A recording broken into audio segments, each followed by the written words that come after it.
Howdy, it's Sunny Badummy. Okay, so dreams. We all have them, or at least I think so. And I'm not talking about the ones when we're talking about like aspirations for the future, that type of dream. No, I'm talking about the you close your eyes and you see like a little movie that's going on in your head where you're the main character. Or maybe you're not the main character. Maybe you're just like this person that's just standing by and seeing everything that's happening. A little all-seeing, all-knowing in person entity that's just watching over everything that's going on in said dream. But anyways, the concept is the same. You're asleep, eyes are shut, probably. I know that some people sleep with their eyes open. But anyways, it's like a little thing that's going on in your brain. And it's going on for a couple hours, maybe? Some people only dream for 5 minutes. I don't know. But that's the type of dream I'm talking about. The reason I'm saying I hope that most people dream is because today's video, it's about dreams. If you didn't get that from the title, I have this gift where I dream, wake up, and I remember each and every single detail of that dream. And sometimes I can just go back to sleep and I can see like a continuation of said dream. It's like a part 2. So today, I'm going to tell you, I'm going to give you like a little list of the most interesting dreams that I can remember having. Yeah, let's get into it.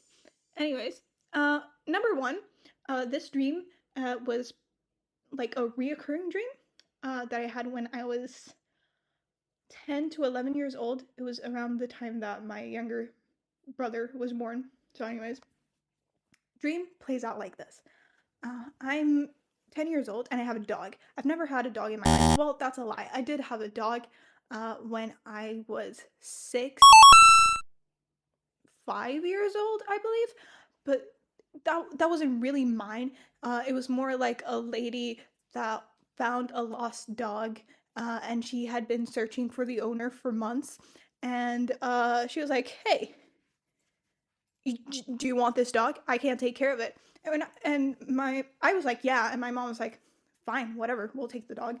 And we had that dog for like a year. And then we gave it away to another relative. Mind you, during that time, of course, we were trying to find the owner. Owner never showed up. What's a girl supposed to do? But anyways, I had this dog. Big, beautiful, black poodle. Like king poodle. A lovely dog.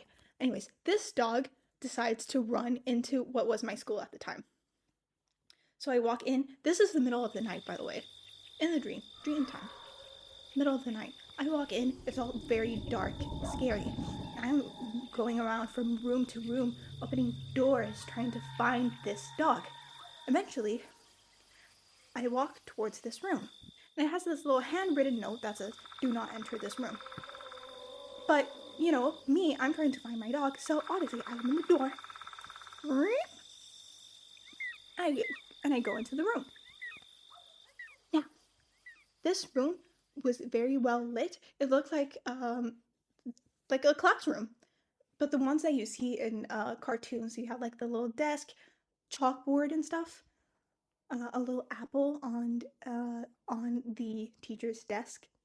So I walk in, and there's this lady standing there, but like in a corner, and she's looking away from me, and that's really creeping me out. So I'm just trying to like slowly look around to see my dog. My dog's not there, but as I'm trying to leave, you know, this lady turns around, and I see her. She looks mad, like she looks deranged. Hair's everywhere. She has pens sticking in and out of her hair. Crooked smile, like a very unsettling lady. By the way, I've never seen this lady before. People say that the people you see in your dreams are people that you've seen in real life. None of the people that I see in my dreams look anything like the people that I've seen in real life. I have a very good memory. Like if I had seen a person that looked like this in passing, I would remember them. I've never seen this lady in my life, and I to this day have never seen a lady that looks quite like her, or even similar. Anyways, this lady turns to me. She attacks me. She ties me down to this chair with rope. I don't know where she got this rope from. She ties me down to this chair, and she just sits with this book, and she starts asking me questions about the ABCs. And I'm like, you know what? I know the ABCs. So I told her the ABCs, and she's like, oh, yes, splendid. Oh, well, you can go now. So she lets me leave. It's fine. So, I'm pretty spooked out by that, but I continue on with the dream because I'm on a mission. I'm on a mission to find this dog. So I walk over and, okay, so I walk out, open the door again, close the door, and then in front of me is another door. This door has the same type of look to it as the door I had just walked into. Same sign, but the sign looks slightly more ominous. The door I had just walked out of was made out of wood. This door is made out of metal. But, with the confidence that I had gotten from this easy quest that the lady had given me before, I'm like, you know what? It's fine. It's whatever. So I open the door. This time it's heavier because it's metal. Walk in, and same type of look as the previous room had. Same type of classroom, but this classroom is darker. There's cobwebs everywhere, like a scary haunted house type of vibes. I walk in, and as soon as I walk in, there's this man there. Man has somewhat of a bald spot, he's balding. Older gentleman. Well, I don't want to call him a gentleman because he was anything but gentle. But anyways, same type of man, same type of situation. This man is by far louder. He has this very high pitchy type of voice, Not with that accent. I'm sorry. I don't know what I did there. But anyways, same thing. Sits me down. Ties me up. This time it's not with strings. It's with proper chains. That even if I wanted to break myself out of them, like I would have been able to do with the rope ones, I would not be able to do in this situation. So he sits me down and he starts asking me math questions, but it's the silly type of super easy math questions, like what's 2 plus 2? What's 2 plus 2? I'm answering the question. I'm like, 2 plus 2 is 4. 2 plus 2 is 4. And then he goes and he's like, wrong. And he's continuing asking me the same questions, and I'm answering the same questions again and again and again. And he's still saying the same damn thing. Wrong. And at this point, I'm like, this man is never gonna let me out. And then I woke up. So this dream just kept on reoccurring day after day. It had been 5 days straight where I was having the same exact dream. And the thing is, I never found my dog. I never finished my mission. And then out of the blue, the dream stopped happening. So what's a girl gonna do? I just hope I never have that dream again. Because I feel like that dream was a part of the reason that I do not like math to this day. And have had beef with every single math teacher since then. Number 2. I had a dream where I was a part of a weird sleeping experiment. Okay, so a little background in Dreamland. This is set in a university. So, kind of like the Stanford prison experiment type of thing. This is an experiment led by students. And I'm short on money. And, they're paying people to be a part of this experiment. And I'm like, you know what? Yeah, fine. I'll do your experiment. I don't care. So I go in, and they're like, okay, so here's the thing. You're just gonna lay down and you're gonna sleep. And we're gonna put a little monitor. We're gonna put a little monitor on you. You're just gonna be here, laying down, in this room filled with other people. Which are also going to be sleeping. So they walk me into this white room. There's this mirror facing the beds. The beds are like these single beds that are on a row, and in front of them is this mirror, which I am assuming is a double-sided mirror, as in we see a mirror, people on the other side see us as if it were a window. So I'm like, fine, I'm gonna go to sleep. I'm good at sleeping. So I go to sleep, and while I'm asleep in said dream, I see the point of view of one of the people that are conducting the experiments. Okay, so I see myself sleeping. And as I see myself sleeping, I'm talking to the other people that are conducting the experiments, we start noticing that people are acting really weird in their sleep. And we don't really understand why until we look at the very last bed in the row from us, which, if we're standing looking towards the bed to the right, there is this dark figure standing on top of the people, of the person that is sleeping, looking down at them at about chest height. And this person is stirring in their sleep, and they eventually wake up, and as soon as they wake up, this shadowy figure unalives them. And everyone conducting that experiment freaks out. Reasonably so, because who wouldn't? But what they don't do is seek for any type of security, any type of help. They don't do that. What they do is that they come to the conclusion that if anyone were to wake up, that they would meet the same fate. And then suddenly I go back to my body, and I feel like this heavy weight on my chest. But I already know what the people that are on the other side had been talking about, so I'm like, okay, so I can't wake up. But, in the dream, I kind of try to open my eyes just a little bit, and I see the dark figure standing, like, towering over me, and I see that it has, like, this very big, broad smile. It's just looking down on me.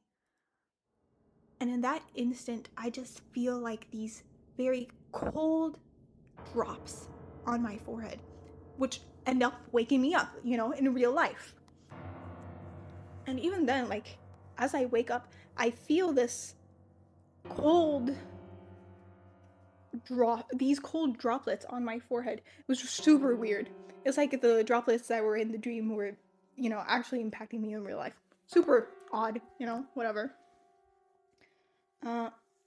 Last dream that I had, which was like last week, I think. Again, backstory. My friend in real life, this is not dream world. My friend had told me, hey, you know what, Sunny? There's this really cool concept, you know how some people believe that you have past lives. I was like, yeah, I know. Yeah, I know about that. My friend's like, hey, there's this YouTube video that you can listen to. It's like a little hypnosis thing. It's supposed to like take you back to that life, so that you can see it, or at least experience or understand what was going on. It was really fun. A friend told me that they were a farmer and a lesbian. So I was like, yeah, you know what? I want to live my little cottagecore lesbian dream, even if it's in dreamland. So I think about it, and then I'm like, okay, fine. You know what? I'll do it. Whatever. I have nothing to lose. It's a little hypnosis thing. I'm probably gonna fall asleep in the middle of it. So I do it, and I think not even 5 minutes in, I pass out. This was at like 3 a.m. because I have a really bad sleep cycle. So 3 a.m. and I'm completely knocked out 5 minutes in. And then I start dreaming. In the dream, I'm in China. Okay, so I'm in China. We're talking Tang Dynasty, Ming Dynasty, something like that. One of the dynasties. There's still an emperor in place in China. And during that time, I seem to be fairly close to the emperor. Emperor was very attractive, by the way. Side note, emperor was really attractive. And we got along fairly well. I was shooting my shots. I was shooting shots. He seemed to be reciprocating. It was fairly chill, and it was very cute and wholesome. But at the same time, as all of this was happening, the dream was kind of prophesizing what would happen in the future. If you understand what I mean. As in, there was this, like this cinematic voice that says like, oh, it was all fine until this happened. And that was basically what was going on. And it was having like its own little animated side sequence with a little scroll that would roll out. And it would have these little drawings that depicted me and depicted the emperor in question. And it showed how happy we would be. But he would eventually get very violent. And he would eventually attempt to eat me. It was weird. And then it cuts to a sequence of the emperor and I were hugging. And then out of nowhere, he just like attacks me. And bites a chunk of my neck off. And like, I'm seeing myself, right? I see myself and I see how this bite in my neck slowly starts bleeding until like I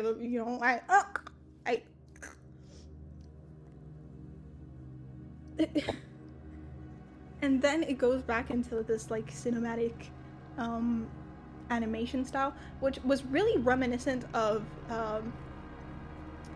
Goose Goose Goose. I'm gonna put on the little Chinese title. If you've seen it, like the art style reminded me very much of Goose Goose Goose or Goose Mountain. I don't know what you want to call it. So cuts back and it shows like two identical versions of the emperor and two identical versions of me. One that is obviously the one that I had ended up, I think in the dream I ended up falling in love with him. That was very kind. And then the other version, like this darker, more ominous looking version. And then two versions of me, one that was, happy, and one that was like literally missing chunks out of her body. I'm noticing that there's this tendency of me remembering the dreams that are very gruesome. But anyway, there are so many other dreams, but I feel like this video has been going on for way too long. Very sorry about that. But anyways, I've had dreams that have eventually come true, as in I dreamt that one specific thing was happening and it ended up happening. So I don't know what that means, and I'm not going to look into that either. But if you want to hear more about it, then make sure to comment, like, and subscribe. So yeah, I don't know. I think I might need to censor a couple of the words that I said in this video, just because it's a lot. But, you know, that's something for me to decide when I finish editing. So yeah. Anyways, stay safe and don't be a stranger. Peace!